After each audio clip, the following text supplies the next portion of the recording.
Welcome to Below the Line, where we talk about working in film from the crew perspective. My name is Skid. I was an assistant director in Hollywood for the better part of 8 years. Now I'm not.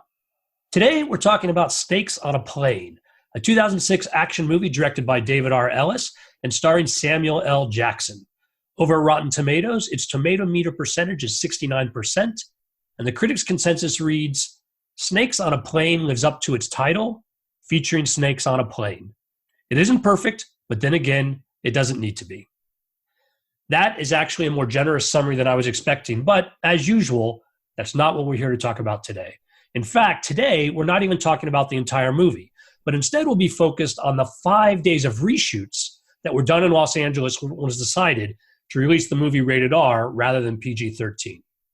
We'll discuss those circumstances in more detail later in the podcast, but first, a couple of notes for listeners. Since we are specifically discussing rated R content, this podcast will contain discussions of nudity, gore, and explicit language. All of the podcasts are marked that way just in case, but this one is a definite. Second, longtime listeners may recall that we discussed another David Ellis film, Cellular, in episode 1, and we mentioned how he's missed without actually adding any context. That was an oversight. For listeners who are unaware, David passed away in 2013 while in South Africa prepping to direct his next film.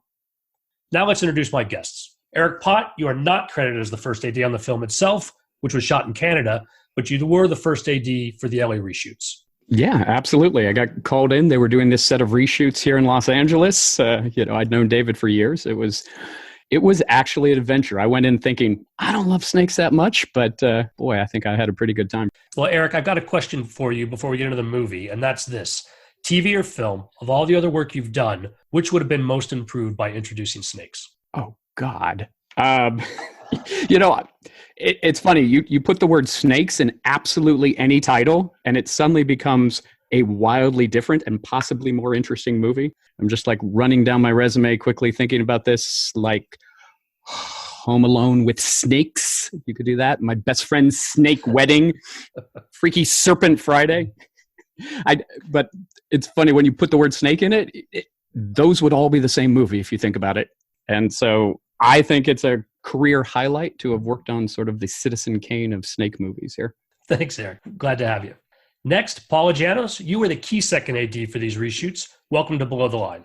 Thanks, Skid. Nice to be here. Paula, same question. On which of your projects would you have added in snakes? Now, before you answer, after looking over your IMDb page, if you name anything other than This Is 40, you're going to need a good explanation. This is 40 Snakes or Snake's Anatomy. We've probably got a lot of things. I think anything would be improved with snakes, especially the big boa constrictor. We'll talk more about him in a bit. Finally, in our fourth chair, we have a special guest, Annie Ellis, the stunt coordinator for the Snakes on a Plane reshoots, and David's sister. Annie, welcome. Thank you. Glad to be here. Now, Annie, yours is going to be a little more specific. Looking back over your extensive resume, tell us about a time you said to yourself, this is an excellent stunt, but I wish we had found a way to work in some snakes. Well, just this morning I was looking through my resume briefly, and I was thinking of a couple that would have been funny to add snakes. One was on a film called Coneheads. I doubled Beverly D'Angelo for several months. And I was thinking it would have been great to have a snake wrapped around my cone every day. The other one... See, we're R-rated already. Yeah, hey now. So, and then I was thinking Twister for 6 months, doubled Helen Hunt. They actually, so many people have said, oh, that was CGI, right? No, they did drop that exploding tanker truck right in front of us. They used Huey helicopters to drop big combines in front of us. But then they did CGI in a cow floating through the air in a hurricane, tornado. So I thought, that'd be a cool place to put some snakes. So kind of like they did when they were swept out of the plane on Snakes on a Plane. I feel like we could have been ahead on the whole Sharknado phenomenon, but with snakes. Snakenado, come on. Who would see that? Yes. I actually find that more realistic than Sharknado. So. Perfectly. Well, I think Snakes on a Plane started Sharknado. I think we can take credit for Sharknado. If David was still around, he would have been directing Sharknado. So it would all come together. All right. Well, back to the film. Let's first add a little context for our listeners. Snakes on a Plane was initially shot in Canada, with principal photography wrapping in September 2005. Now, all of you had worked with David before. Annie, most notably, you collaborated with your brother on most of his films, but none of you were part of the original crew. What's the story there? Well, what's interesting, I and my first AD that I come and worked with, Benjamin Rosenberg, had been talking to David about this movie he was going to do, which was Snakes on a Plane. He was pretty excited about it. So for a while, we were talking about doing it in Los Angeles. So I had been hearing about it for a year. Ultimately, New Line decided to save some money and move it up to Vancouver, which is where they shot it. So we were not able to go along. But as soon as these reshoots came up, the phone rang, great. Because to clarify, when they when they went to Vancouver, they had Directors Guild of Canada folks take over the assistant director roles. Exactly. Yeah. It does not make financial sense to bring a crew up to Canada where there's already a very talented crew base sitting there ready to work. Annie, can the same be said for stunts on a movie like this? That is correct. It is really hard to bring anybody up to Canada. Although my first stunt coordinating job was David's first main directing job was Homeward Bound 2. I went straight from doing Twister to doing that. And it was great that they allowed me to come to do that. But I was turned down on a couple other films, and one was Snakes on a Plane. They would not let him bring a lot of his favorite people that he wanted to. There was one stunt guy flown up there that was Clay Cullen, who did most of the motorcycle work on the film, except for a short piece cruising along in Hawaii. But all the other jumps and everything was done by Clay Cullen up in Canada. When you mentioned Homeward Bound 2, that was also shot up in Canada. That is correct. Okay, well, so they finished the film up in Canada with a largely Canadian crew, largely Canadian stunts, and then decided that they were going to go from a PG-13 rating that was shot to R, and that some reshoots would be necessary. Do you guys know any of the backstory about how that decision was made? Well, what I remember at the time, and this is the only film that I can think that this happened, this film, as maybe you guys remember, was incredibly famous while it was being made, or even before it was being made. It was, I think, commonly thought to be the first, internet craze. It had memes going about it while it was still being shot. And as I recall, what happened was the internet buzz and the craze around it got so far ahead of the film that New Line perhaps was nervous the film wasn't going to keep up with the internet. So I would say that all of the reshoots we did were specifically to address that point. To change it to a PG, from a PG to an R, was specifically to try to match the level of crazy stuff that was going on the internet. Remember, people were making videos. There were whole websites dedicated to Snakes on a Plane, and it was crazy how much stuff was going on about that movie. I think people were creating the logo and the show open on the internet. Everybody was going nuts about it. And this was a time before, like you said, before memes and videos were all that popular. I think that it just took off. Yeah. But from my understanding, what my brother told me was, he said one of the biggest things that kept being said on the internet was they love how Sam Jackson on all his movies that are, he says, mofo something. Thus came the line, the mofo snakes on the mofo plane. And they loved it. That's exactly what they wanted. So then David had them add some pretty funny other scenes into that, the reshoots. And specifically, I remember that line had come up in a series of webcomics that some third party had created a web page with a Snakes on the Plane comment. And they had Sam Jackson, basically from, Pulp Fiction Sam Jackson, running around killing snakes and saying dialogue from Pulp Fiction. And that's where the motherfucking lines, which is word for word what ended up being put into this reshoot. So that's actually probably one of my career highlights. There's only so many times in life you can say, I was there when this moment happened. Frankly, Scarlett, I don't give a damn, or, I'll be back. I was there in the room on March 7th, 2006, when Sam Jackson, screamed that into the camera. So from there, let's break down what exactly the scenes were that were subject to reshoots. Now, I didn't work with you guys, so I don't know, but I have watched through the movie, and I have some guesses about what may have been added later. Let's start with some of the profanity. His notable cursing, Sam Jackson has two lines that it looks like it was clearly shot in the reshoots. The first is, I have had it with these motherfucking snakes on this motherfucking plane. He shoots that in the airplane. Clearly that was during the reshoots. Correct, as you've established. 100%. So much so that you'll see that it's just a close-up of him, right? We did not have a full plane when we did the reshoot. We did not have the full cast. So it is just a close-up. The lighting's slightly different, even though Adam Greenberg is, a wonderful DP that was in his later years. And I think that was his last movie, truth be told. And so now he has another notable curse line where they're landing the plane at the end, and he says, "Turn this big motherfucker left."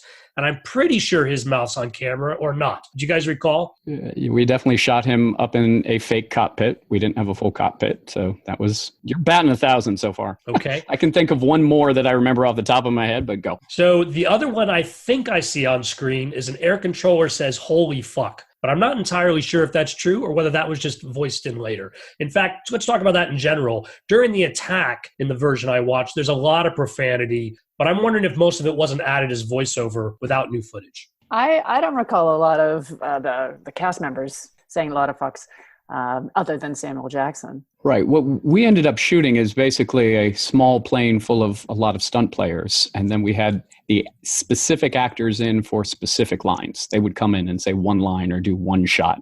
So we did not have the actors there for the stunt sequences. So I cannot imagine that there was a lot of dialogue from the stunt players. So what other name actors did you guys have in the course of the reshoots?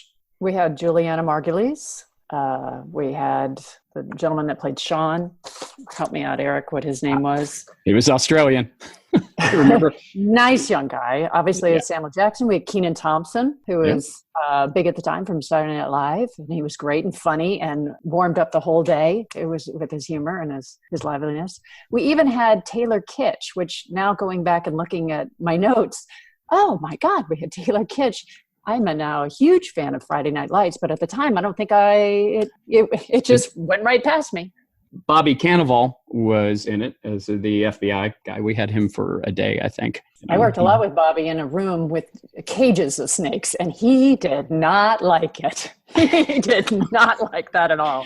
I think that's actually a personality test. Do you like snakes or do you not like snakes? And, there's probably just two camps. And the people that do like snakes, I don't know those people.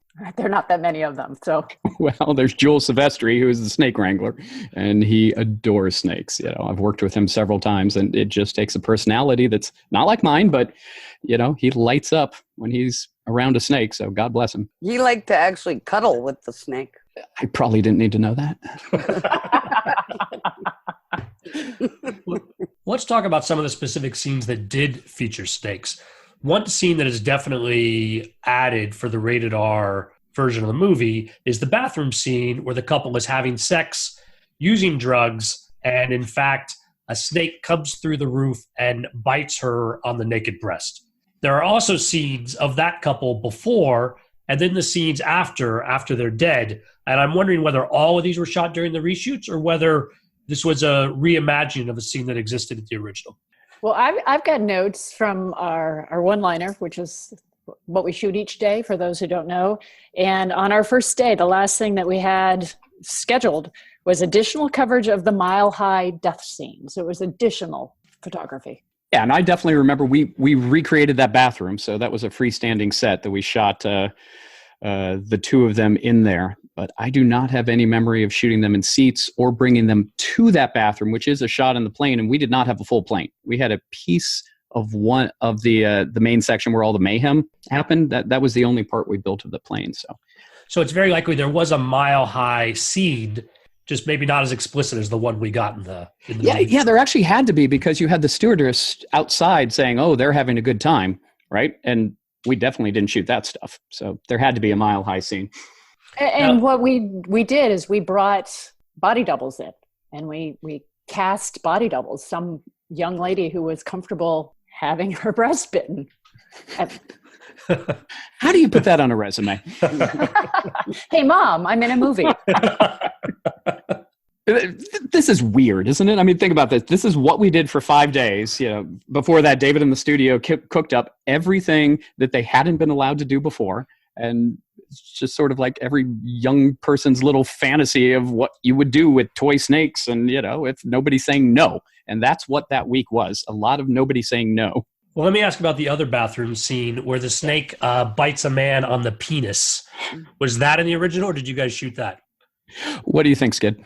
That was definitely added. And my brother and I, on several movies, he's asked me, what stunt guy do you think could play this part good? He told me what the scene he was cooking up was. And I said, right away, I thought Matt Baker would be perfect for that. And he did an awesome job. He did such an awesome job. It was amazing. Looking at himself in the mirror and doing the whole deal. It was awesome. Oh, come on. The shot between the legs. Yeah. The snake come up. Yes. And that was definitely not shot in Canada, any of it. So And it's not in the trailer. So there it is. yeah. And it's so gratuitously over the top that then we smashed his head into a mirror, Then he bashes against another wall and blood goes everywhere from being bit by a snake in the groin. So it's like, that's where I'm saying it's just like so wonderfully over the top during the sequence. I mean, we're going to get to the heel and the ear gag in a minute, but it's like, come on. Who and why did somebody think that up? And at the moment, I'm kind of blaming you, Annie, because you're the only one here. In fact, Eric, you mentioned the next scene on my list to ask about, and that was the high heel in the ear. Now, when we start to talk about violence, I have to say, PG-13 allows for a lot more violence than maybe I would expect. Maybe more these days than back in 2005. But where the woman steps on the prone man's head and the high heel goes into his ear, that seemed a little over the top. You think? That was LA too. That was the reshoot. That was Cindy, wasn't it? That was Yes. my brother's wife at the time. Yes, that was Cindy. Stepping on Seipert, wasn't it? That's her brother, John Seipert. She got to step into his ear. Yes. This filling childhood fantasies everywhere. Okay. So, as my brother would always say when he would be playing a joke on someone, he'd always say, "Payback's a bitch," and that's what it was with Cindy and her brother. I heard that on the set a lot. Payback's a bitch. She got the payback there. and Skid, you remember in the cellular one, which other people can listen to, but it was always, when you're working with David, it's going to be the same group of people. It was David getting his friends and family together and having a good time, and occasionally we'd be making a movie. So, that's some of that fun makes it on the screen, which is great. People that love, David films, it's a taste. And for those people, it's wonderful. For us shooting it, it was wonderful, just being with Annie and David, Tawny, everybody, and the whole gang of boys who probably all grew up together as well. These are people that have been friends forever.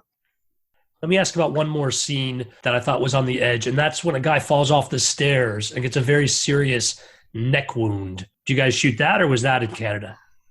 I believe correct me if I'm wrong, Eric, but we actually set up a huge, big plywood board and had these things on it, and that was Oakley Lehman, who Oakley met my niece, David's daughter, Tawny, on cellular, and they ended up getting married, and that was him doing that stunt.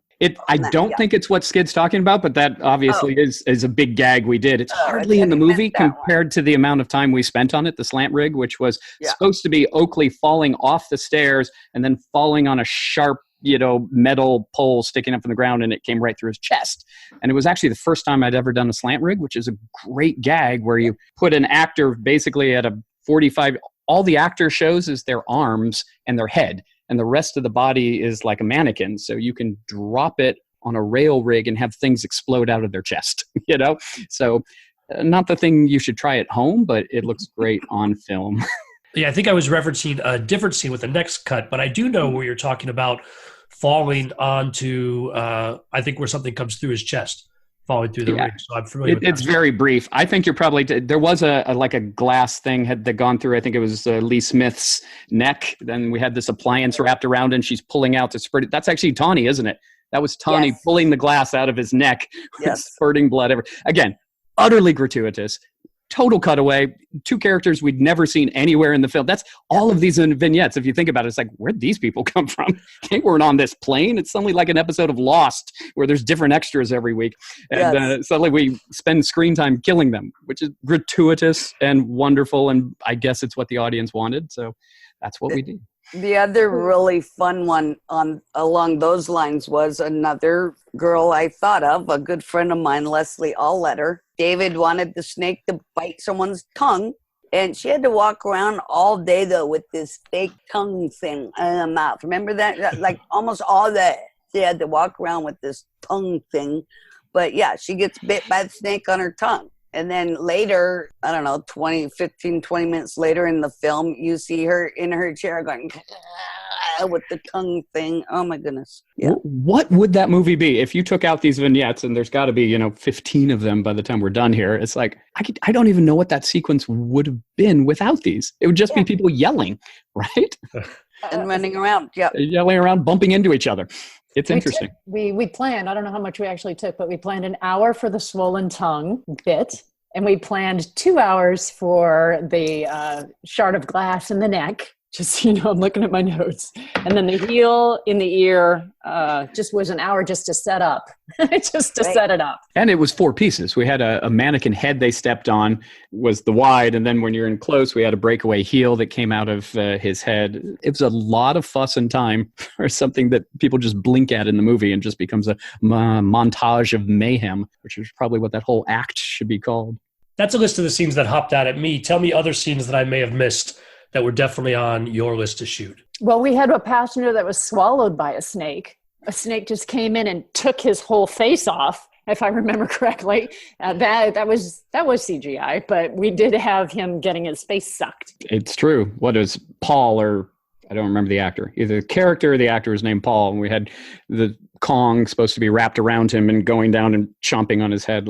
And that was the rich businessman character, but he was definitely in the early part of the movie. So he came back in for reshoots that made his death even more violent than the original? Yes, absolutely. The whole him being crushed and his eyes, he did get killed, I think, in the original script, but the manner, being chomped on the head and him being crushed with his eyes exploding, that was absolutely all us, which was really just him sitting there and quivering, and the visual effects boys taking a lot of measurements because it was all visual effects. One thing I'll say about that, I do remember, I believe it was at the premiere, that people actually clapped when he was being squeezed, because that goes on for, 30 seconds, right? Of him being wrapped around, squeezed, and then pull, because everyone was so mad at him because he threw the little dog in the snake's mouth. But who didn't want to throw that dog into the snake's mouth? Well, come on. No, I don't want to ever throw any dog into a snake's mouth. Annoying dog. I know he was annoying, but that's what he was supposed to be. But the guy could have thrown the little baby that was crying on the other side of him into the snake's mouth. It was crazy. Those were in the pink pages, I guess. I didn't get that scene.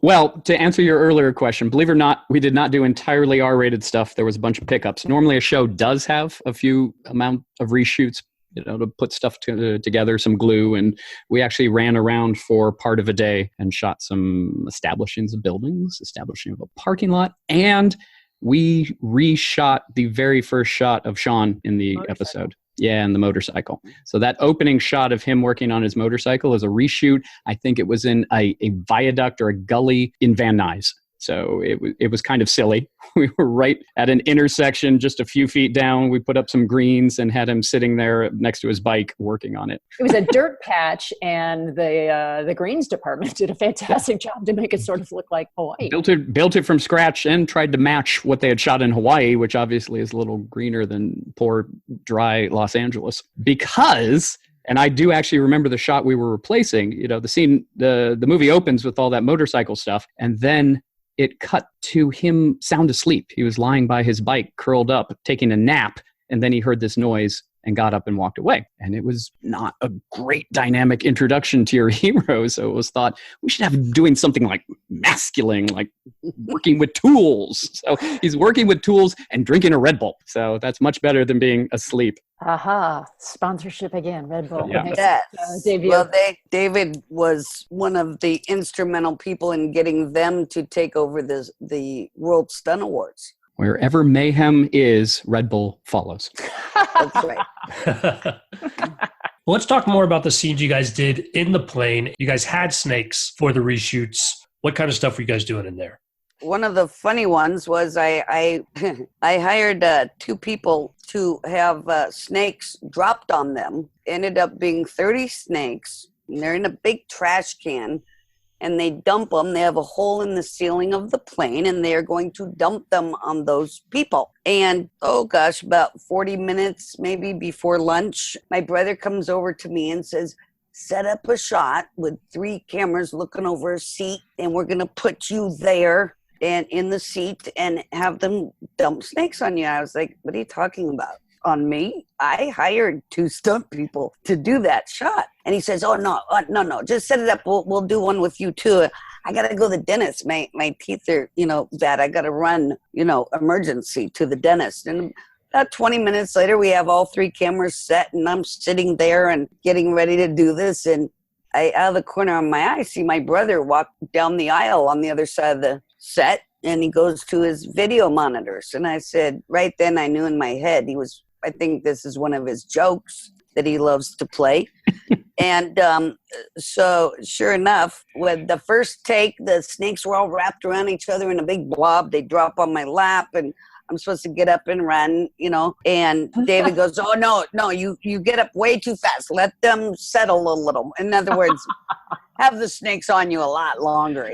But so they separate them more up there in the ceiling, and then they drop them all on me. I get up, I run. Okay, but we do it a few times. Yeah, okay, let's go to lunch. Now we come back after lunch, and we come in, and we got the 2 stunt people I hired to do that stunt sitting in the center of the plane in their seats. I look up at the ceiling, and I say to my brother, where's the hole where we're going to dump the snakes on them? And he says, what? Oh, no, we'll just CGI their snakes. That's computer-generated imaging for anyone who doesn't know that. So that's right when I knew that it had all been a joke on his sister to dump real snakes on her head. So that was a fun one. I think the point is well made that it was a happy, fun set, even though we were doing some really wild stuff and gruesome things, and we had snakes slithering around us the whole time. It was a happy set. And I had the pleasure of working on a couple of pictures also with David, and they were always happy sets. Friends, family. It was a great time. When we were talking about cellular, it came up that David was a practical joker. Any other specific jokes that he pulled on the snakes on a plane reshoot that you guys recall? He did so many on every job. The cupcake one is where he would go over to craft service in the morning, and he'd have his little cupcake paper little holder things, and he would have them give him the coffee grounds. And he'd have the little, pre-made frosting little things he would get. And so he'd make these cupcakes, and they were full of coffee grounds. And then he'd put the frosting, he'd put little pretty sprinkles on them, and they looked all great. He'd have them on a plate on Video Village on top of the video monitors, and especially to new actors. Now, he never did it to Kim Basinger, and several women actresses, but he did do it to many of his big actors. He would say, oh, buddy, it's your first day on the set. Come here. They didn't know about his joking yet. Come here. You got to try my cupcakes. Come on, your first day. You got to try my cupcakes. They are so good. And, of course, everyone around him, probably including Eric, would say, oh, yeah, buddy, you got to try these. They're really good, what David makes. And they'd take a big bite of them, and they were coffee grounds. So that was just one joke he would do. I think I remember he also had those little packages of breath strips were big at the time. I think it was Listerine breath strips. And he would go around to everybody saying, breath strip, breath strip. And, you don't want to deny the director whether or not you're thinking maybe I've got bad breath. So the director thinks I do. So you'd grab one and you'd put it in. And what was it, just a Post-it? And everybody was in on the joke, except, of course, the poor person like me. on a Post-it strip. Yeah. Oh, perfect. He would actually put it inside the holder, right? So he'd take the mini Post-its, and it would be in a breath mint holder, and you pull it off the top. Yeah. I gotta try that. I like the water bottle ones he did too. There was 2 different brands he did. Arrowhead has the mountains, and he would come up and he'd take a little needle and he would poke a hole right in the mountain area, and he would go, oh my God, have you seen this guy skiing right here? No, you gotta look closer, dude. And then he just squeezed his bottle and it would go right into their eye, right? But there's another brand, I'm trying to think of it, who on their label, it has a little lake. So on the lake, have you seen the guys fishing or the guy water skiing or whatever? He'd come up with something that you go, wait, I don't see that. And get you to go real close. It'll be another chapter in the book. Wow. Yes. You know, the interesting thing for a movie called Snakes on the Plane, they had certainly a lot more snakes up in Canada than we had down when we did our shoot, because we were so specific in what we needed. There was not a vast number of snakes slithering around, which made me very happy. You know, Eric Henry was visual effects, so there's a lot of visual effects stuff we were setting for, and then the B camera and the Splinter unit were off shooting very specific stuff with real snakes slithering around over a bag or over a foot. But I heard the other day that they had 450 snakes up in Canada, and so they win. Hands down. We weren't even close to that. How many snakes do you guys recall you had? Would not say it's a huge number. I do remember that one scene with Bobby Cannavale had a lot of cage snakes. So that one had, for that scene, we did have a large number of snakes for that. But as Eric is saying, on the day when we were shooting specific scenes, I think the most might have been the one where it dropped on Annie. And most of the stunt guys maybe had 2, 3, 4 snakes slithering on them, but I don't remember any huge quantities. The trash can full that the snake wrangler told me it was 30 snakes. They were smaller snakes. They were about 2.5 to 3 feet max. The one scene where they're first starting to come out of the air vents and such, and people don't know that they're there yet. So they're slithering around on the floor. No, it wasn't more, it couldn't have been more than 30 max again, but it was different snakes. And all we were told, there was just a few of us stunt people sitting in seats on the one little side of the plane. But he just told us, just stay really still. And so I'm watching these snakes, and I'm pretty sure David had the cameras just like from the knees down, you know, and I don't believe they were even rolling sound. So I say to one of the snake wranglers, this snake down here, and I'm watching this one snake, and he goes around my ankle. And he starts to go around, and all I could think of was, you know, how they wrap around people, like the man who got wrapped around, squeezed, and then chomped on. And I go, hey, is this what they do when they're about to bite you? Don't they strangle you? And because he looked like he was doing that to me, to my ankle, right then. And I know I'm supposed to be really still, but I'm not really wanting to leave my leg there with him wrapping around it like that. And right then I had my wardrobe pants were real loose. I remember all of a sudden this other little snake, and he was maybe 2.5 feet. He had been going up my pant leg on the inside of my other leg. So I didn't even see him because I'm watching this one wrap around my ankle. And he must have been touching the pant leg itself, because I didn't feel him till his head touched the inside of my knee. And all I remember is jumping straight up towards the ceiling because I felt that snake on the inside. And I started laughing so hard because we were told the biggest thing you got to remember is to stay really still. And here I am leaping out of my chair because this other snake I didn't see is touching my leg. That's you setting a good example for the team. Yes. Don't do what I do. Don't do that. It was all good. It's all good because, you know, snakes, as we all learned, a snake, you can't train a snake. A snake just goes from a light place to a dark place. And your pants clearly were a dark place. Yes. I'm just Boy, that sounds wrong. I can't say that. Yeah, I'm glad he didn't. I take that one back. Thank God I didn't have a dress on. He might have gone up to the crotch before I felt him, right? So I certainly remember David talking about that during the course of filming and through post-production, it had become more and more CG because snakes don't move very fast and they don't do much. So anytime a snake needed to be pretty scary, obviously they were all CG, and they're CG in the movie. Our visual effects department and team on the day took a lot of time, and they, you know, a lot of the shots were getting at precise lighting for their needs. And as Eric's saying, most of it was not real snakes. Yeah, they did an awesome job. Yeah, that's Eric Henry, and he went on to do more films with David. I certainly know when we were down doing Final Destination, that's all Eric Henry, and he took it to another level on that one even. So there it is. Yes. It's an amazing group of guys. Yeah. Would you mention doing Bobby Carnival with some cages? Is that because you did additional photography for his interrogation scene with the criminal snake importer? Yeah, we had a little pickup with him. It's funny, when we got these sides, when I first got these pages, they were green pages, whatever. And in a script, you always have a star next to a line that's changed. And we got these pages, and you could just go down it. And word for word, every time there was a star, it was adding fuck or shit or goddamn. Every single one of them. It was pretty actually humorous. And it's some of the smallest stuff. The guy, I think the guy spraying the Lays, has a line like, "This is going to drive the snakes crazy." We rebuilt that and shot, "This is going to drive them fucking crazy," Now, I know I've read that when they were shooting the film, it was called Pacific Air Flight 121. Had they already confirmed the name would be Snakes on a Plane before you did the reshoots, or was that still in question?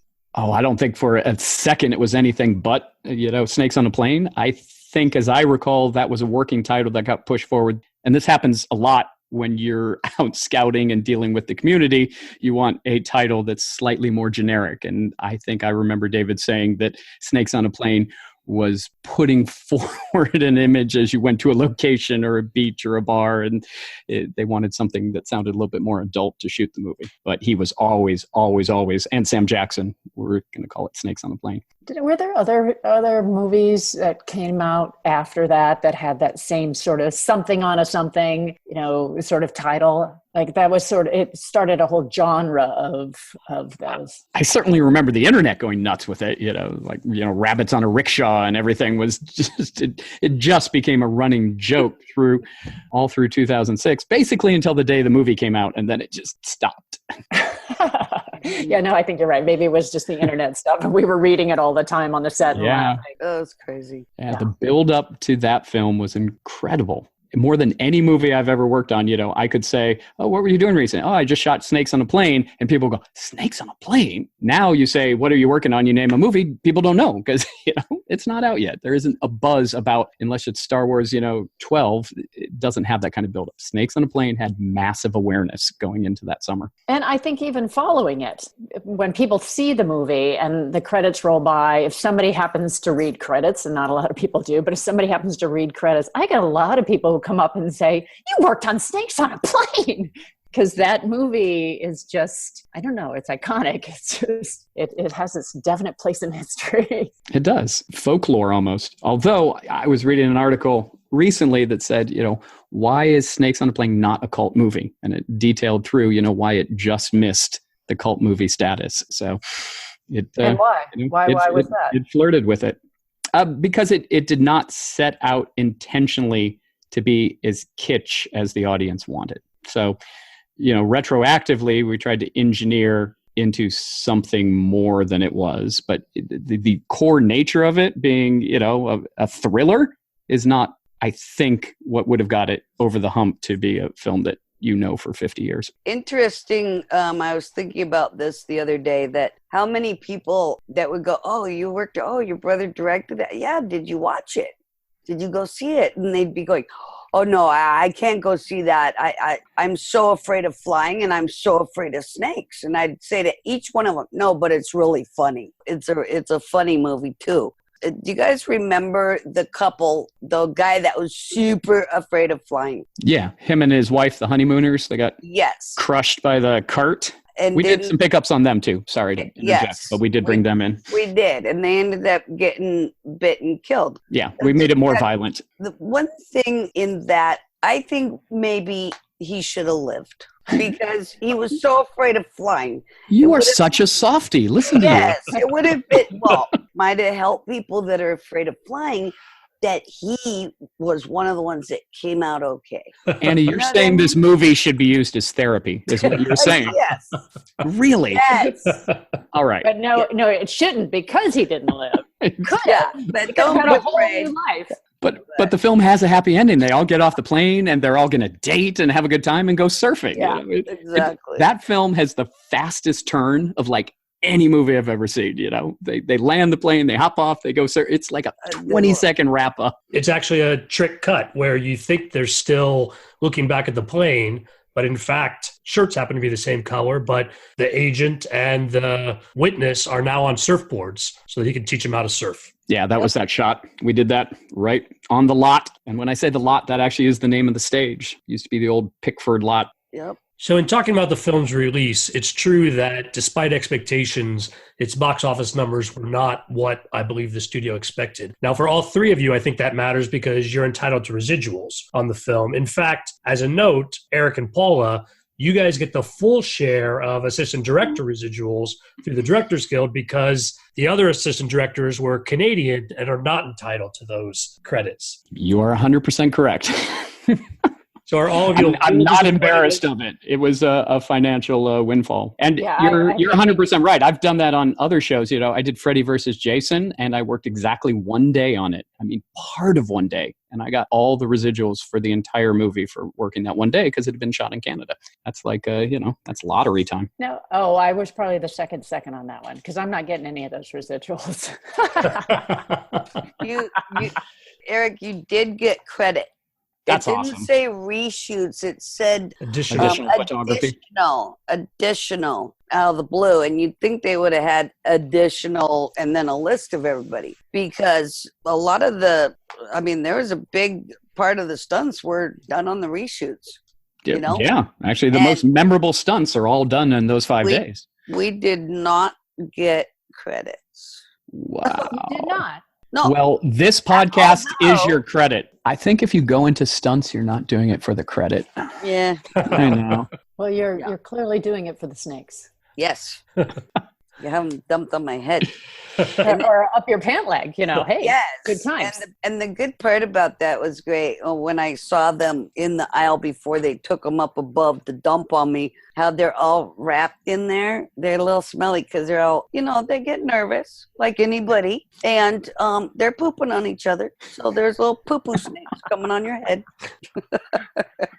You're saying snakes are nervous to be dropped on Annie. Yes. So it's not Annie that's nervous They were about this. nervous. See, there's that kind-hearted Annie coming back That's right. out again. That's right.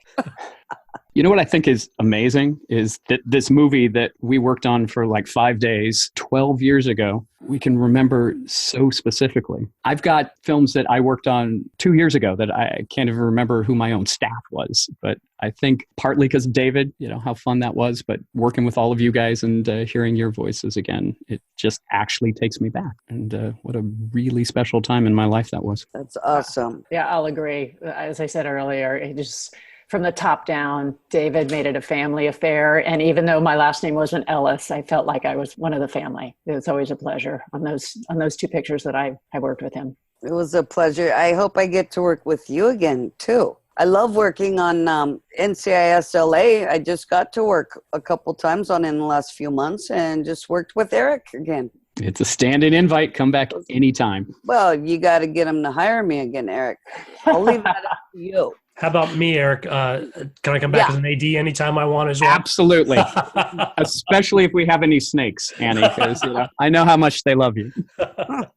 Well, the podcast is my substitute for being on set as an AD again. But I really appreciate you guys coming on and talking through these reshoots with me. Thanks, guys. It's been good to catch up. Absolutely. This was a good time. Thank you. Thanks, Skid. Bye, everybody. And that concludes our discussion of Snakes on a Plane. We've also got a bunch of set pictures we want to share.